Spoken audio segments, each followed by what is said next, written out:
the evening fog that enveloped the small town stood an abandoned railway station. This station had been closed for many years, and no one knew what lay behind its ancient walls and overgrown tracks. Legends of a mysterious train that disappears with its passengers had become part of the local folklore. One night, a young man named Jason arrived in the town. He was a wandering tourist who decided to spend the night in this forsaken place. Unaware of the local legends, Jason noticed an old train on the platform, which, although looking dilapidated, was still in relatively good condition. The inscription on the side of the car read, "Dream Train." Curious, Jason decided to board the train.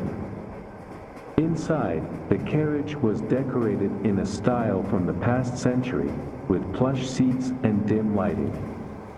He found a free seat by the window and sat down, relaxing after a long journey. The train set off. Jason continued to observe his surroundings as he noticed that it was getting darker and the forest rushing past the windows seemed denser and more ominous. Despite this, the young man was too tired to be concerned. He closed his eyes and fell asleep. When Jason woke up, he discovered that the carriage was empty.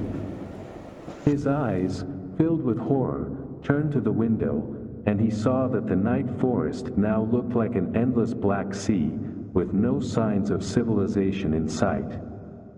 The train was not only empty but also accelerating, as if it had no brakes.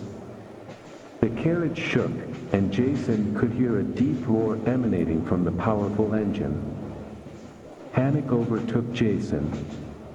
He jumped up, trying to figure out the situation. First, he tried pressing the emergency buttons located in the carriage, but they were unresponsive. All the systems that should have allowed him to contact the outside world were dead. There was no signal, and neither the radio nor the phone worked. The young man ran to the engineer's cabin, but the door was locked. In panic, he began searching for another way out, but all the carriage doors were tightly shut. In every compartment where he tried to find help, there was a dead silence. Jason returned to his seat and noticed that his own reflection in the window began to distort until it turned into a strange, eerie creature looking at him with apparent disdain. He felt the fear growing and started to realize that the train was moving into some unknown and sinister realm from which there was no return. Naturally, his attempts to find an exit or a way to stop the train were unsuccessful. The speed only increased, and the train sped into the darkness, as if devouring it. Eventually, Jason found himself by the window, where he saw that the forest outside had turned into an utterly impenetrable darkness. The train seemed to be plunged into its own dimension. Jason felt his soul filling with inexplicable terror and hopelessness. The realization that he had become part of this nightmarish train, understanding that there was no escape, was unbearable. The train continued to speed forward, and soon he saw the space outside the windows taking on ominous shapes. Trees turned into withered skeletons, and the skies were stained with a blood-red hue. Jason realized that the train did not merely disappear, but also took the souls of those who dared to board it.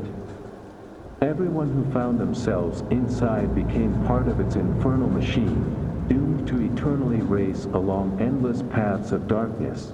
With every passing moment, Jason lost more and more connection with reality. He felt his body begin to vanish, dissolving into the air. Soon, his body and soul became part of the train, and his existence was lost in this endless journey. The dream train continued to speed forward in its misty reality, craving new souls to fill its darkness. Jason, like the previous passengers, had now become part of its cursed path, and his soul was forever lost in the boundless realms of nightmare.